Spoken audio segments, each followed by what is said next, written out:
Your identity is literally the foundation of conscious manifestation. You must change your identity in order to manifest what it is that you want. And it took me a while to actually grasp that concept, because I was always the girl who was chasing techniques, doing techniques, and then wondering why. Like, why is nothing changing? Why do I still feel the same way? Why do I still feel like the same person? Because it's not the techniques, it's your identity, right? If you don't change your identity, it's like trying to build a house or plant a garden with like soil that is that's just not it. Just it can't grow a beautiful garden. So that is why it's very important to shift your identity, because your identity is your anchor. Okay. And if you are new here, my name is Asia B. I love talking about conscious manifestation and quantum leaping through identity shifting. If you want to follow me on any other social media platforms, you can follow me on TikTok at Asia Allure #1. That is ASIAALLURE #1. I also have a quantum expansion worksheet, which is a worksheet full of embodiment prompts to help you quantum leap into your new reality through identity shifting. So a lot of those questions or those prompts are based on moving from one reality to another one through your mindset, or shifting your mindset and regulating your nervous system. So if you're interested in that, I'll leave that in the description box below. So I'll give an example. So I went from someone who was like over 300 pounds. Now I'm like at 260 something. And it was all because I shifted my identity. And this is not my first fitness journey.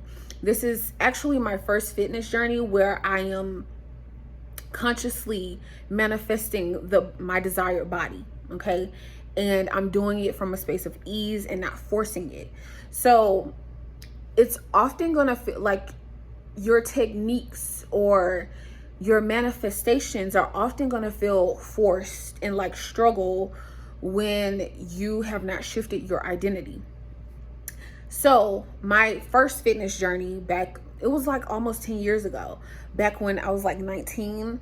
I hired a personal trainer, and because I was tired of being big, I was over 300 pounds. And so I thought the traditional way was to hire a trainer, just like go to the gym. So I hired a trainer, and I lost like over 100 pounds, but I gained it back as soon as I stopped going to him because of my identity. I was still identifying as the fat, unattractive girl. And this came from my childhood. I perceived like the people that would tell me like, you're big, you need to lose weight, as a child. Or I remember a family member telling me like I was unattractive, or like my weight and my body type is unattractive. So I interpreted that as I'm unattractive and I'm not good enough. My body is not good enough. So that meant I showed up that way. I showed up as someone who felt unattractive. I lacked so much confidence. Like, oh my gosh, if I went into a room as like a teenager, or during that time, like a teenager, a child, like I would be so afraid of how people were perceiving me. I would just always imagine people were judging my body, because that's what I experienced, right? So when I experienced that as a kid, I added meaning to that situation or those experiences for my family members. And I took that as, oh my gosh, people are judging my body. And I would hide. I would want to hide. And I felt like I hid a lot through my weight. After I went on this weight loss journey, lost like over 100 pounds, I still felt like the same person. I still lacked confidence. I still felt insecure in my body, even though my body was different. And I still had a binge eating disorder. Even though I wasn't diagnosed, I just knew I had one because I would eat until I felt horrible about myself. And then after that was done, I would be like, oh, okay, I'm gonna go on a diet.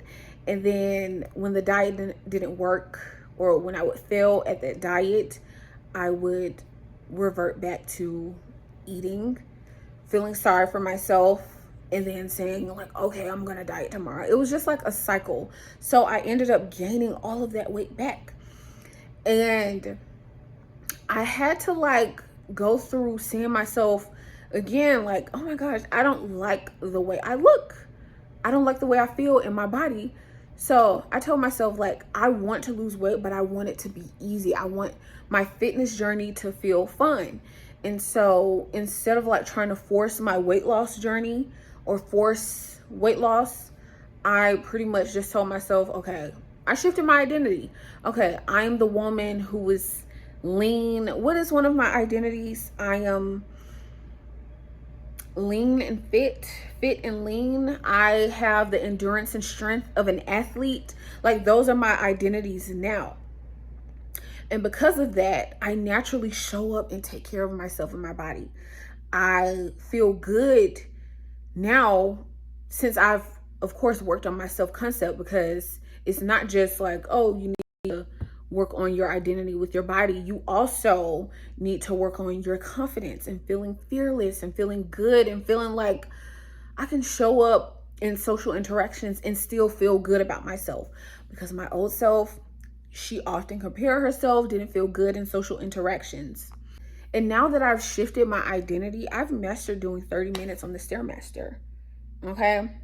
I used to do 30 minutes on the Stairmaster when I lost 100 pounds the first time. And yeah, I did it, but it wasn't fun for me. It didn't feel good. I was doing it because I need to lose weight. Now I'm getting on the Stairmaster because that's just what I do, as the version of myself who has a fit and lean body, as someone who has the strength and endurance of an athlete. You see what I'm saying? Same for your SP. If you want your SP to be all over you and wondering what you're doing, and you not wondering what they're doing, and you being all over them, then you have to change your identity. You have to change, because here's my thing. When I was often anxious around interacting with my SP and wanting his attention, trying to fight for his attention, that was because I was in this identity of, I'm not chosen, I'm not good enough. And I need this man to validate me so I can feel chosen, so I can feel good enough. And when I operated from that identity, I was anxious. I was always trying to see what he was doing. I was always trying to see, like, can we hang out? Let's hang out. Let's do something. Now that man is all over me because I shifted my identity. So in my old identity, not chosen, not good enough, I would literally sit there and do affirmations and still feel like so much fear in my body. Why? Because I was still in that not chosen, not good enough identity. But when I shifted and started focusing a lot on myself, my identity, that's when he started interacting with me differently. He's now focused on me. I don't have to be like, oh my gosh, like I used to. You see what I'm saying? So your identity is the foundation to conscious manifestation. Shift your identity first. I'm not saying that you don't do your affirmations. Yes, do your affirmations, do your scripting, allow it to be fun. Do your imaginal acts or your visualizations. Do that. But again, shift your identity. And I feel like my quantum expansion worksheet will help you do that, especially if you struggle with like, okay, how do I shift my identity? How do I do that? How do I do that?